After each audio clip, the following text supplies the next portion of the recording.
Financial market में अगर आप अपॉर्चुनिटी की बात करो ना, मैं कहता हूँ कि इससे बड़ा अपॉर्चुनिटी कोई मार्केट में मुझे नहीं दिखता है। हो सकता है कि मैं थोड़ा बायस हूँ कि मैं इस मार्केट में काम करता हूँ, लेकिन मैंने आज जितना अनुभव है, जितना मैं मार्केट को समझता हूँ, अगर आप में क्षमता है और काम करने की नीयत है ना, ये मार्केट आपको कभी फुल स्टॉप नहीं देगा। नमस्कार and welcome. Career in financial market एक बहुत बड़ा सेगमेंट है जहाँ पे करियर्स बनाए जा सकते हैं, राइट। और इसी पे बात करने के लिए आज मेरे साथ हैं मिस्टर धनंजय बंटिया, जो कि भुवनेश्वर से हैं और स्मार्ट ऑक्यूमेंट कंसल्टिंग के डायरेक्टर हैं, बिजनेस कंसल्टेंट हैं, फाइनेंशियल मार्केट एक्सपर्ट हैं और कीनोट स्पीकर हैं। Welcome Dhananjay. Thank you. Dhananjay, interview चालू करने से पहले मैं आपको इस इंटरव्यू का ऑब्जेक्टिव बता देता हूँ। वो स्टूडेंट्स जो फाइनेंशियल इंडस्ट्री, फाइनेंशियल मार्केट में करियर बनाना चाहते हैं, ये उनके लिए एक गाइड और एक इंस्पिरेशन की तरह काम करें, राइट? तो धनंजय, सबसे पहले हम ये जानना चाहेंगे, आपको कब रियलाइज हुआ कि इस फाइनेंशियल इंडस्ट्री में, फाइनेंशियल मार्केट में करियर बनाना है, और अब तक का आपका सफर कैसा रहा? First of all Nitin ji, thank you for the invite. काफ़ी अच्छा लग रहा है आपके साथ कम्युनिकेट करने की। अब जब मैं मेरी बात जर्नी की बात करूं कि how I started with this market, मुझे लगता है कि coming from A Marwari Jain family, finance एक ऐसा सब्जेक्ट है जो मुझे लगता है कहीं ना कहीं बाय डिफ़ॉल्ट डीएनए में है। True true. तो शुरुआत तो मुझे लगता है कि कहीं न कहीं वो बाय डिफ़ॉल्ट था कि एटलीस्ट करियर बनाना है तो एनीथिंग रिलेटेड टू कॉमर्स या फाइनेंशियल फील्ड से ही बनाना है, क्योंकि हमारी कम्युनिटी जनरली बिज़नेस में रहती है। लेकिन अगर मैं आपको सीरियसली बताऊँ तो जनरली हम बोलते हैं ना कि जब बच्चा 8th में होता है या 10th में होता है, आज के डेट में हम बात करते हैं करियर काउंसलिंग की, कि राइट। 10th के बाद क्या करें, 12th के बाद करें। उस समय में हमने ये डिसाइड नहीं किया था। लाइफ जो है ना, बोलते हैं ना, राम भरोसे चल रही थी कि आपने 8th कर लिया, उसके बाद 10th कर लिया, उसके बाद प्लस 2 है, उसके बाद ग्रेजुएशन, उसके बाद देखेंगे क्या क्या करना है। करना है? तो मेरे साथ भी वही था कि सपने तो बहुत सारे थे कि कभी ये करना है, कभी वो करना है, लेकिन एक चीज़ तो कन्फर्म था कि मुझे फाइनेंशियल मार्केट में ही रहना है या फिर बिज़नेस, या तो एनीथिंग रिलेटेड टू कॉमर्स या फाइनेंशियल, यही 2 एस्पिरेशन था। डॉक्टर बनना, इंजीनियर बनना कहीं न कहीं वो बचपन से ही माइंड में नहीं था, ना ही साइंस में वो पकड़ थी। लेकिन जब मैंने फाइनेंशियल मार्केट में, जैसे मैं ग्रेजुएशन फाइनल ईयर में था, तो मेरे एक दोस्त ने मुझे बोला कि तू एमबीए क्यों नहीं करता है? क्योंकि उस समय 2006-7 में एमबीए का बहुत बज़ था। ओके। उस समय बी स्कूल्स में, अच्छे बी स्कूल्स में एडमिशन लेने का बहुत बड़ा क्रेज़ था। True true. तो मैंने उसकी बात सुनी, मैंने टाइम में एक कोचिंग सेंटर है वहाँ पर एडमिशन लिया। I started preparing for CAT, XAT and MAT. उसके बाद लकीली ज़ैट में और मेरा अच्छा स्कोर था, तो I got selected in one of the premium B schools, JGI करके Bangalore, MAT school of business. 2008 में आई पास्ड आउट, और 2008 के बाद में मेरी जो पहली जॉब लगी वो रिलायंस कैपिटल में लगी, जो कि ओके। एक एनबीएफसी थी। तो राइट। कहीं न कहीं वो स्टार्टिंग पॉइंट, आपका करियर कहीं न कहीं फाइनेंशियल मार्केट से ही शुरुआत हुआ, और वही ऐसा सेक्टर था जो मुझे पर्सनली बहुत पसंद था। राइट। तो and I work there for 5 years. मैंने 5 साल काम किया। I joined as a management trainee, और 5 साल काम करके I left. I was heading Odisha. मैं उनके एंटायर जो पार्टनर्स हैं वो चैनल देखता था। अपार्ट फ्रॉम दैट मैं टीम हैंडल करता था। जो आरएम्स होते हैं, रिलेशनशिप मैनेजर और सेंटर मैनेजर्स, मुझे रिपोर्ट करते थे। तो this is how the journey started. That's great. आपकी जो फर्म है धनंजय, वो किस किस सेगमेंट में काम करती है? What's your area of work right now? हमारी जो फर्म है Smart Acumen Consulting, it is into business consulting and training consulting. Okay. अब business consulting itself is a very big domain. अब राइट। हमने बिज़नेस कंसल्टिंग अपना रखा है 2 sector में, स्पेसिफिकली रिटेल एंड फाइनेंशियल्स। क्योंकि मेरा बैकग्राउंड है फाइनेंशियल्स का, मैं फाइनेंशियल मार्केट को थोड़ा बहुत समझता हूँ। बीइंग द फैक्ट दैट कि लास्ट 13 साल से इस इंडस्ट्री में हूँ, और मैंने ग्राउंड से स्टार्ट किया अपना करियर। मुझे याद है कि आज भी हम एप्लीकेशन फॉर्म लेके, ब्रोशर्स लेके क्लाइंट को विज़िट करते थे। मैंने पहले स्टार्ट किया था जमशेदपुर में। तो I used to visit plants, Tata steel के प्लांट हो गए, टाटा मोटर्स के प्लांट हो गए, तो वहाँ लोगों को समझाते थे investment, financial planning, insurance, demat account, trading account. तो कहीं न कहीं वो स्टार्टिंग पॉइंट काफ़ी इम्पोर्टेंट रहा। तो मुझे लगता है कि वहाँ से एक ट्रैक्शन मिला कि यस, इस तरीके से आगे बढ़ा जा सकता है। तो आप जब 5 साल, 6 साल ग्राउंड में काम करते हो ना, ट्रू। उसका कोई रिप्लेसमेंट नहीं है। आई नहीं बिलीव है। कि वो जो ग्राउंड की एक्सपीरियंस है ना, वो किताबों में नहीं लिखी नहीं। जाती है। वहाँ पर आपको अपना एक नया किताब बनाने को प्रेरणा मिल जाती है। True true. तो व्हेन आई स्टार्टेड दिस, मुझे लगा कि कहीं न कहीं ये एक फर्स्ट पॉइंट है, और वो जो अनुभव था उसके बाद मैंने जॉब छोड़ा। मैंने कहा कि खुद का कुछ किया जाए। तो जब ओके। मैंने स्मार्ट एक्यूमेंट कंसल्टिंग लॉन्च किया 2012 में, एस्पिरेशन बहुत सारे थे, लेकिन ट्रैक नहीं पता था। ये एक जिद थी कि खुद का कुछ करना है। शायद हो सकता है कि किसी मोटिवेशनल स्पीकर को मैंने देख लिया हो कि ज़िंदगी अपने दम पे जी जानी चाहिए, तो मैंने अपने दम पे कोशिश की। 3-4 साल एक्सपेरिमेंट किया। जब एक्सपेरिमेंट करते हैं तो रास्ता आपको पता नहीं चलता है, और मुझे लगता है कि कहीं ना कहीं एक दिक्कत जो आज के डेट में एंटरप्रेन्योर करते हैं, not having a good mentor. अगर आप एक एस्पिरेशनल एंटरप्रेन्योर हो और अगर आपके पास एक मेंटर नहीं है, तो आपकी रास्ता काफ़ी लंबा हो जाएगा। मेरे को लगता है जो जर्नी हम ट्रैवल करते हैं ना, वो काफ़ी लंबी हो जाती है। एक मेंटर आपको बताता है कि क्या नहीं करना है, वो ये नहीं बताता है कि क्या करना है। अगर आपको ये पता चल जाए कि आपको क्या करना नहीं है, वो काफ़ी आपके सक्सेस के लिए। So this is where I believe कि मेरे को मिला वहाँ पर। तो हमारी जो बिज़नेस कंसल्टिंग की बात करता हूँ, जो मेरा 12-13 साल का अनुभव रहा, ये अनुभव को हम लोगों के साथ शेयर करते हैं। तो right now I am mentoring more than 100 financial advisors across 18 states of the country. That's So we amazing, run a 1 year kind of course. We train them from every aspect. That's क्योंकि मुझे lovely, लगता है कि आपकी जो business है ना, वो आपके पर्सनैलिटी का एक्सटेंशन है। जो business is an extension of of your your personal brand. Personality. तो हम बात करते हैं उनकी पर्सनैलिटी के ऊपर। What are the thing that they have need to work on, उनकी communication skill. What are the thing they need to cover for the financial market. Okay. मुझे एक याद है, गाना है डफली वाले डफली बजा। आई एम श्योर दैट कि आपने भी सुना होगा। वो गाना बहुत पावरफुल गाना है, क्योंकि वो मैसेज आपको ये देता है कि डफली वाले का काम है डफली बजाना। माइंड योर बिजनेस जो होता है ना, that is the best message I got from this. That's हमारे साथ दिक्कत की आज के डेट में फाइनेंशियल एडवाइजर कंसल्टेंट ना, उनको ये बोला गया है कि आपको इतनी सारी चीजें करनी है। मुझे लगता है कि वो उनके फोटे में नहीं आता है। अगर मैं एग्जैक्टली। कहूँ कि सर आपको अपना वीडियो रिकॉर्ड करके डिजिटली प्लेस करना है, ये आपकी काम नहीं है। आप वीडियो रिकॉर्ड कीजिए, hire a professional for that. Your job as a financial market expert is और a financial consultant is have idea of all the product.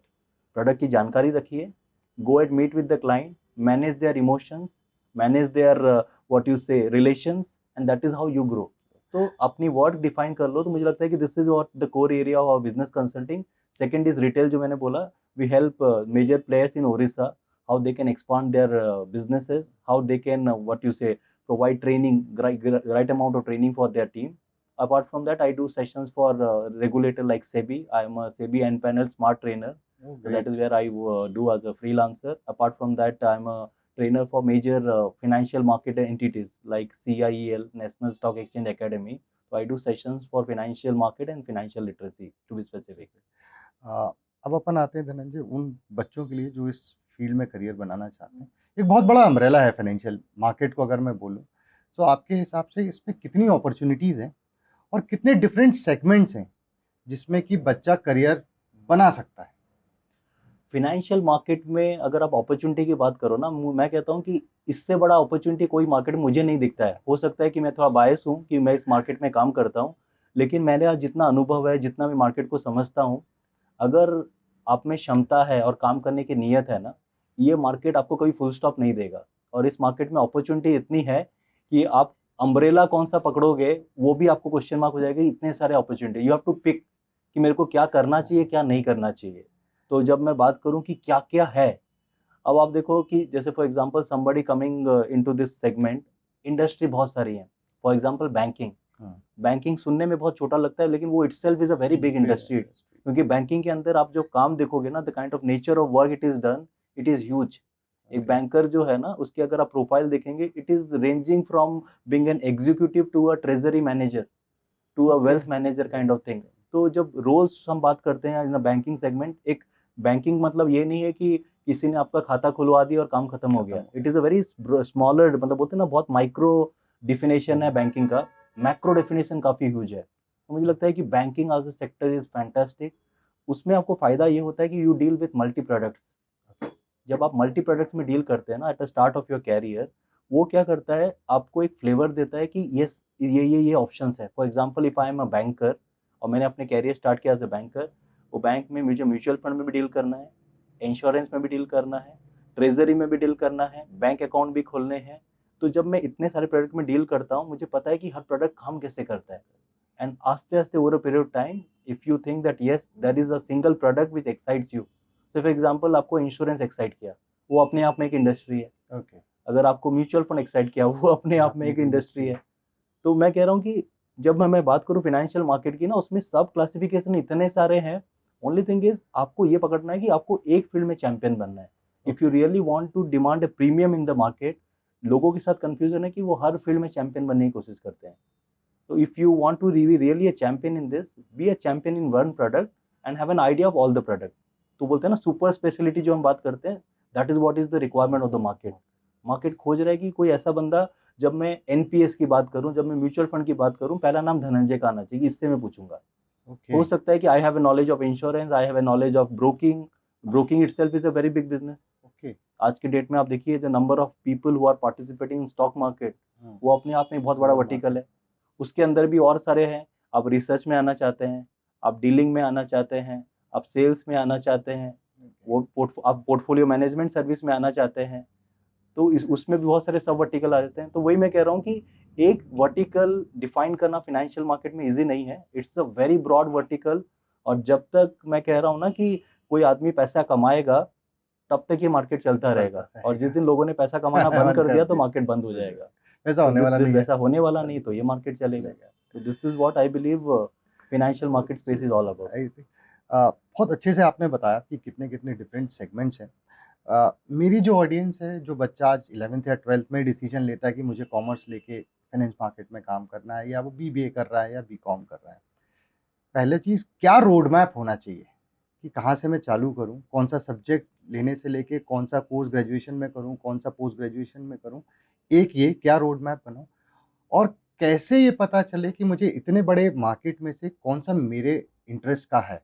क्या वो मैं 10th में चूज़ कर सकता हूँ या ग्रेजुएशन में या पोस्ट ग्रेजुएशन में? तो मैं चाहता हूँ कि बच्चे जो लोग करियर बना रहे हैं, वो अपना रोड मैप कैसे तय करें? आज के डेट में अभी जो नया नेशनल एजुकेशन पॉलिसी आया है, उसने कहीं न कहीं चीज़ों को काफ़ी थोड़ा सिंपल कर दिया है कि people can get started early, जो शायद हमारे टाइम पे वो स्कोप नहीं था। हुँ, तो मुझे लगता है कि अगर आपको ये लग रहा है कि commerce commerce, business, transactions, numbers, अगर ये चीज़ आपको एक्साइट करती है, तो एक चीज़ पक्का है कि फाइनेंशियल मार्केट आपका एरिया है, very that is where nice, you belong. Very nice. अब सेकंड पार्ट है कि फाइनेंशियल मार्केट में क्या किसमें जाना है, वो भी itself is a big challenge. Big challenge. Generally plus two level तक वी से कि ठीक है, आप एक माइंड मेकअप कर लो कि एक स्ट्रीम है कि मेरे को कॉमर्स स्ट्रीम में ही जाना है। तो कॉमर्स स्ट्रीम में जाना है तो मेरे को अकाउंट्स, या फिर अपना मैंने जो कहा कि आपका म्यूचुअल फंड्स हो गए या बैंकिंग हो गया, अलग अलग सेगमेंट आएंगे। तो अगर आपको अकाउंटिंग स्पेसिफिक जॉब अच्छा लगता है, आपको लगता है कि आप नंबर क्रंचिंग में अच्छे हो, और वहाँ पर आपको शायद आपकी पर्सनैलिटी इतनी एक्सट्रोवर्ट नहीं है, आपको लगता है कि आपको टेबल चेयर में नंबर क्रंच करना मजा आता है, शाम को 5 बजे घर चले जाओ, सुकून का जिंदगी जियो, तो chartered accountant is a profile जो आपको बहुत अच्छा जमेगा। Okay, generally I am not saying everyone, क्योंकि हम लॉ ऑफ एवरेजेस की बात बात करते करें। हैं। Maximum chartered account I have seen they are very clear with their profile, they are true, not so extrovert, they are introvert, they love playing with numbers. तो आप स्टार्ट कर सकते हो उसकी फाउंडेशन की प्रिपरेशन फ्रॉम +2 ऑनवर्ड्स। आप okay, +2 आपके जब से कंप्लीट होता है, आप फाउंडेशन से अपियर कर सकते हैं। Once you clear the papers, उसके बाद में आप उसके इंटर लेवल पे जाइए, and once you clear that, you go through a 2.5 years of internship. After that you appear your final exam, अगर आपको सी अकाउंटिंग स्पेसिफिक एक्साइट करता है। सेकंड है कि आप कह रहे हैं कि नहीं सर, मुझे कॉमर्स की वर्ल्ड में और थोड़ा एक्सप्लोर करना है, मुझे वो नंबर क्रंचिंग करना है, लेकिन मेरे को और कुछ थोड़ा सा ऑप्शन चाहिए, और थोड़ा वैरायटी चाहिए लाइफ में, और चीज़ों को एक्सप्लोर करूँ, तो डू अ ग्रेजुएशन। आप बीबीए कर सकते हैं, या फिर बीकॉम कर सकते हैं। That is again will give you more insight, क्योंकि जो सब्जेक्ट हम +2 में पढ़ते हैं, हो सकता है ग्रेजुएशन में वो सब्जेक्ट की और थोड़ा सा बेटर हमको इन डेप्थ नॉलेज मिले। तो once you are done with your graduation, generally trend ये रहा है कि ग्रेजुएशन के बाद एमबीए, हुँ, this is has been a common trend. या कॉमन तो फिर ट्रेंड। आप एमकॉम कर लीजिए या एमफिल कर लीजिए, लेकिन कभी ना कहीं वो एमकॉम और एमफिल आज के डेट में एक्साइट नहीं करता है लोगों को। लोगों को लगता है कि एमबीए होने के बाद प्लेसमेंट हो जाता है। The trigger of doing an MBA is placement, okay, that is the trigger. ठीक है, क्योंकि एमकॉम और एमफिल के बाद वो ट्रिगर नहीं आता है, क्योंकि एमफिल आप करोगे, उसके बाद मन में होता है कि पीएचडी ठीक है। करूं। एमकॉम आप करोगे तो एमकॉम में शायद जॉब मार्केट इतना लुक्रेटिव नहीं है, तो शायद लोगों को ऐसा लगता है कि एमकॉम करने के बाद मुझे कैरियर अपॉर्चुनिटी ज़्यादा नहीं दिखेंगे, मेरे को प्लेसमेंट नहीं हो पाएगा। You can do MCom also, is not bad, but क्या, क्योंकि आज के डेट में आप अपने सराउंडिंग को देखते हैं, आपका दोस्त आपकी आपकी उम्र में पैसा कमाना चालू कर दिया है, तो you don't want to be led back. आप कहते हैं कि मैं भी कमा लूँ, तो वो इम्पैक्ट आएगा, उसको आप इग्नोर नहीं कर सकते हो। तो you can do your MBA after your graduation. अब ग्रेजुएशन के बाद जब हम एमबीए करते हैं ना, एक चीज़ लोग मिस्टेक कर लेते हैं कि वो एमबीए को, अपना नॉलेज एमबीए तक रिस्ट्रिक्ट करते हैं, हुँ, बट वो पुरानी बात हो गई है। आज के ओके, डेट में MBA is not a very big qualification. अच्छा, हो सकता है कि आप रायपुर में अगर एक सर्वे करें तो यहाँ पर आपको 10,000 एमबीए मिल जाए। तो आगे जो था ना कि जब सप्लाई थोड़ी सी थी, डिमांड ज़्यादा था, तो अच्छा था। अभी वो मिसमैच हो गया है। अभी everyone is an MBA, but what makes you something different is what is something extra that you have. True, इसे हम टेक्निकली बोलते हैं डू यू ऑफर चटनी। अच्छा, अब डू यू ऑफर चटनी का थ्योरी ये कहता है कि आप एक जगह समोसा खाने गए हो, एक समोसा वाला सिर्फ समोसा दे रहा है, दूसरा समोसा विद चटनी दे रहा है, आप किसके पास खाएंगे? समोसा भी चटनी ऑब्वियसली ऑब्वियसली समोसा। तो एग्जैक्टली। आपका एमबीए सिर्फ समोसा है, इसके साथ में आपने एड ऑन क्या किया है? You can do NISM certification. NISM जो national institute of securities market का ऑनलाइन सर्टिफिकेशन होता है, it is having a good weightage in industry. आपकी प्लेसमेंट और कैरियर ट्रैक के लिए इजी हो जाता है। तो फाइनेंशियल मार्केट डोमेन के लिए वहाँ पर आपको अच्छा आइडिया मिल जाएगा। आप अपियर कर सकते हैं mutual fund examination, stock market में डेरिवेटिव्स होता है, फ्यूचर ऑप्शन जिसे कहते हैं, उसको लिए अपियर कर सकते हैं, कमोडिटीज कर सकते हैं। तो I will request all the viewers जो सुन रहे हैं, प्लीज डू इंश्योर दैट कि प्लेन एमबीए जो है ना, प्लेन वैनिला वाला, उसको काम नहीं होगा until unless you are doing it from a premium B school. अगर आप इंडिया के टॉप 10 में कर रहे हैं तो that brand itself will take care of everything. Exactly. But if you are not from the top 10, please do some additional courses. NISM certification is required. ये industry का अभी रिक्वायरमेंट है। बैंकिंग में आप जॉब अप्लाई करना तो पूछेगा कि NISM सर्टिफिकेशन है कि नहीं। ब्रोकिंग में NISM 8 मांगता है, बैंकिंग में NISM 5A मांगता है।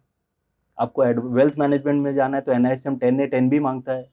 तो there is an add on certification, वो लिखता है कि MBA प्लस दिस, जैसे समोसा विद चटनी ना, वैसे ही वो कहता है प्लस दिस, चटनी नहीं होगा तो हम आपको नहीं खाएंगे। This is how the calculation है। और उसके अलावा मैंने आपको बताया कि CFA, there are few people again who wants to get into fund management, क्योंकि मैं जब फाइनेंशियल मार्केट की बात करता हूँ, फंड मैनेजमेंट जो है ना, वो itself is a very cream kind of profile. वो सिलेक्टेड मास के लिए, क्योंकि हर आदमी का वो फोटे नहीं है, या फिर वो बोलते हैं ना कि it is not everyone's cup of tea. तो वहाँ पर क्या है कि आपको जो है after graduation you can appear for CFA level 1 level 2।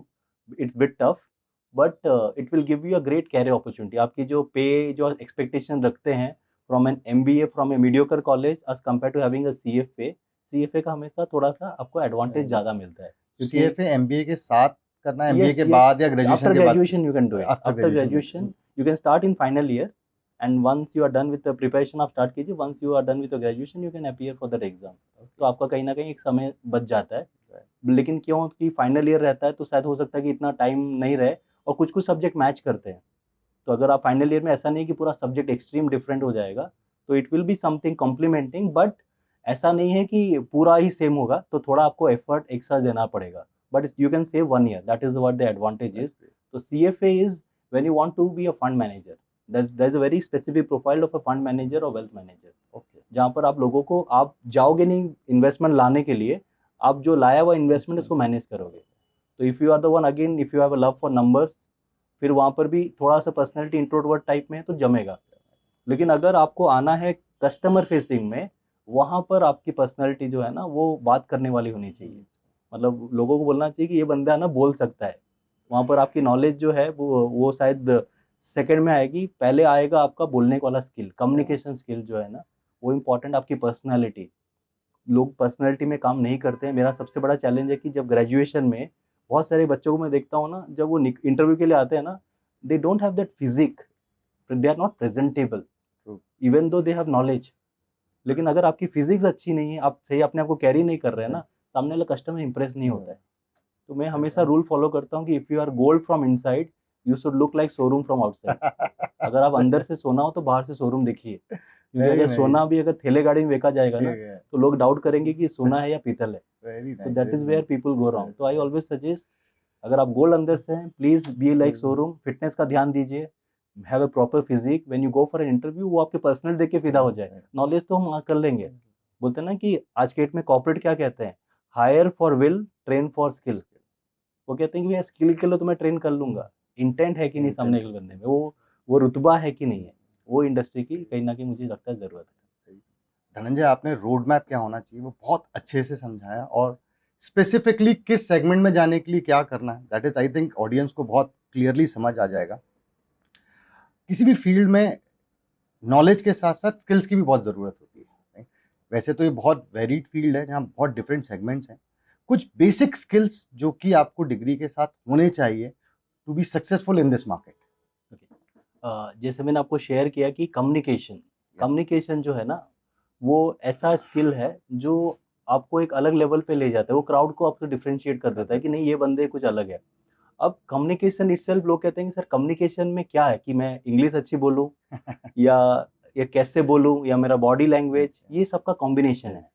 एक हमको अच्छा बोलना है, और अच्छे से बोलना है, इसमें दो फर्क है। अच्छा बोलना तब है जब योर इनपुट इज गुड, जब आपने अच्छा इनपुट अंदर में लिया है तब आपका आउटपुट भी अच्छा लगेगा। बोलते हैं ना कि your input will decide your output. तो अगर हमारा इनपुट सही नहीं है तो आउटपुट सही नहीं आएगा। तो वन इज कम्युनिकेशन, ये मुझे लगता है कि फाउंडेशन है। कम्युनिकेशन गिव्स यू कॉन्फिडेंस, क्योंकि मेरे पास नॉलेज है, if I not able to transmit my knowledge, that is where the problem is. तो ऐसा नहीं है कि लोगों के पास नॉलेज नहीं है, I have seen people who are good in the subject but the problem is they are not able to pass on the information. Communication मुझे लगता है कि एक बहुत इंपॉर्टेंट स्किल है जो सबको काम करना जरूरी है। Second is what I believe is this is the industry for people who can carry see, S double E. Okay. S is smile, E is energy, S E, and third E is excitement. Okay. Smile, beautiful. Energy and excitement, अगर ये तीन आपके पास में है तो आपको कोई मतलब बोलते हैं ना इस इंडस्ट्री में ब्यूटीफुल। रॉक करने से रोक नहीं सकता है। प्रॉब्लम क्या है कि अगर हम जो बोलते हैं ना कि ये कहावत है, भरे हुए को भरती है दुनिया बादाम। तो when you go there, when people look at you, बोलते हैं यार ये बंदा में इतनी एनर्जी कहाँ से है, and that is where they get excited to connect with you. क्योंकि देखो मार्केट में प्रोडक्ट सबके लिए सेम है, प्लान भी सबके लिए सेम है, एक ही डिफरेंस होता है पर्सन, डील कौन कर रहा है, और वो डिसाइड करता है आपका पे आउट। तो we have the product, we have the plan, we have the person, that is equal to the pay out. Problem क्या है, हम काम करना है हमको पर्सन में, वेरी ट्रू। हमको चाहिए business. Business is just like a TV और आप हो रिमोट। अगर चैनल चेंज करना है तो आपको खुद को प्रेस करना पड़ेगा। हम क्या करें, टीवी को प्रेस कर रहे हैं, TV is a by product. तो वैसे ही आपकी जो सेकंड है, मैं कह रहा हूँ कि हमेशा ये शायद it can be like different, मतलब हर आदमी का अलग व्यू हो। मुझे लगता है कि आपकी पर्सनालिटी जो है ना वो बहुत इंपॉर्टेंट रोल प्ले करेगी in the entire process. Third is you need to be very dynamic. एक ये इंडस्ट्री ऐसी है जिसमें हर 3 घंटे में एक खबर आती है, that is the beauty of this industry, and you we need dynamic people for this. आप देखो, आप रात को सोएंगे तो यूएस में कुछ न्यूज़ आ जाएगा, सुबह उठेंगे तो निकी का कोई प्रॉब्लम आ जाएगा, आज दोपहर में बैठेंगे तो आरबीआई की कोई पॉलिसी आ जाएगा, शाम को देखेंगे तो गवर्नमेंट का कोई अनाउंसमेंट आ जाएगा, रात को आप 8 बजे फैमिली के साथ डिनर जाओगे तो मोदी जी टीवी पे आ जाएंगे। इसका मतलब ये है कि जब इस मार्केट में इतनी डायनामिक है, इतनी हलचल है ना, और आपको बोलना चाहिए कि सर कुछ भी होगा मैं संभाल लूंगा, मतलब go getter kind of attitude. We need this kind of attitude कि यस सर आई, क्योंकि जिंदगी 70 साल का सेलिब्रेशन है, वही सेम काम में रिपीटेडली करूँ मजा नहीं है। तो जो आदमी कहता है ना कि सर मुझे जिंदगी इंजॉय करना है, डेली कुछ सीखना है, वो इस इंडस्ट्री में इससे ज़्यादा मेरे को नहीं लगता है कोई इंडस्ट्री में आपको सीखने का मौका है। You turn on your TV at morning 9 o'clock, there is a stock market that is running, वहाँ पर आपको बताएगा इस कंपनी का रिजल्ट ये आया, इस कंपनी का ये मुनाफा हुआ, इस कंपनी में आग लग गया, इसका मैनेजमेंट ने ये बोला, इसका ये डिफॉल्ट हुआ, इसकी रेटिंग ये चेंज हुई, S&P ने ये बोला। तो look at the kind of information pass on, और कोई इंडस्ट्री में इतनी इन्फॉर्मेशन है कहाँ। अगर बाकी इंडस्ट्री में देखो चेंजेस होते हैं, आई एम नॉट सेइंग चेंजेस नहीं होते हैं, बट इट टेक्स टाइम, आपको रिस्पॉन्ड करने को मौका मिलता है। यहाँ पर आपको एक्सटेम्पो रिस्पॉन्ड करना है, या client will call you, hi Dhananjay market is down, क्या करना है, यू हैव टू आंसर कि क्यों डाउन है। यू कांट से दैट कि सर मैं कल बताऊंगा, because the client is asking on a live market. You need to be aware कि क्यों डाउन है, आपको पता होना चाहिए। This is your job role when you are working in a broking और any wealth management kind of team. हाँ, आप चार्टर्ड अकाउंटेंट हो, शायद आपको वो चीज़ नहीं है। तो मैंने वही बोला कि जब फाइनेंस मार्केट की बात करूँ, एक बहुत बड़ा अम्ब्रेला है। हर हर एक ट्रेड में या हर एक प्रोफाइल में शायद रिक्वायरमेंट अलग हो। अभी जैसे टैक्स फाइलिंग की बात है, अभी आप कोई सी ऑफिस में जाओ, कोई आपको टाइम नहीं देगा, because right now that is their season. अभी वहाँ पर उनका वर्कलोड ज़्यादा बढ़ जाता है। तो ये सब कुछ अपने आप चलती है। सैटरडे संडे ऑफ है तो यू एंजॉय वेस्टर्न कल्चर कि फाइनेंशियल मार्केट सैटरडे संडे को ऑफ रहता है, तो थोड़ा अगर आप डायरेक्ट मार्केट से लिंक नहीं तो आप एंजॉय कर सकते हैं। लेकिन अगर आप सेलर ऑफ द प्रोडक्ट हैं तो सैटरडे संडे को मेहनत ज़्यादा करना पड़ेगा, क्योंकि क्लाइंट सैटरडे संडे को फ्री होता है। तो for financial market, if you are a distributor, Monday is a Sunday for you, but if you are into direct broking, then Saturday and Sunday is Saturday Sunday for you. तो आपको अपनी gear, तो flexibility जो है ना, वो भी एक, मुझे मैं मानता हूँ कि फ्लेक्सिबिलिटी भी एक स्किल है। Very true. लोग सोचते हैं कि फ्लेक्सिबिलिटी जो है खाली एक वर्ड है, I am saying it's a skill. समय के हिसाब से अपने आप को ढालना, सिचुएशन के हिसाब से ढालना, itself is a big skill. और हमेशा मैं कोई एग्जांपल कोट करता हूँ, ऋतिक रोशन और शाहरुख खान का। ऋतिक रोशन और शाहरुख खान में डांस अच्छा कौन करता है? ऑब्वियसली ऋतिक। अगर मैं पूछूं कि ऋतिक रोशन और शाहरुख खान में ज़्यादा हैंडसम कौन है, तो आंसर ऋतिक ही आएगा। और पैसा ज़्यादा कौन कमाता है? सब कहेंगे Shahrukh. When it comes to work, he is more flexible. तो फ्लेक्सिबिलिटी जो है ना, जहाँ पर वहीं पर लोग आगे बढ़ेंगे। बंदर और मोर, अब देख लो मंकी या पीकॉक में, मंकी और पीकॉक में जो है, अगर आप मंकी को बोलोगे, अगर दोनों में से पैसे कौन कमाता है ज़्यादा, generally it is the monkey. Monkey लोगों को लगता है पीकॉक, आंसर इज़ नो। ना अब मंकी को बोलो जमूरा नाचेगा, वो नाच लेगा। नाच लेगा। अब मोर को बोलो नाचने के लिए, बारिश होगा तो नाचूंगी, बादल दिखेगा तो नाचूंगी। Again terms and condition. तो जो आदमी ज़्यादा टर्म्स एंड कंडीशन रखता है ना, वो अपनी लाइफ में ग्रो उतनी ग्रो करेगा, आई एम नॉट सेइंग नहीं करेगा, true true, very but very your very aspirations and reality में मिसमैच रह जाएगा।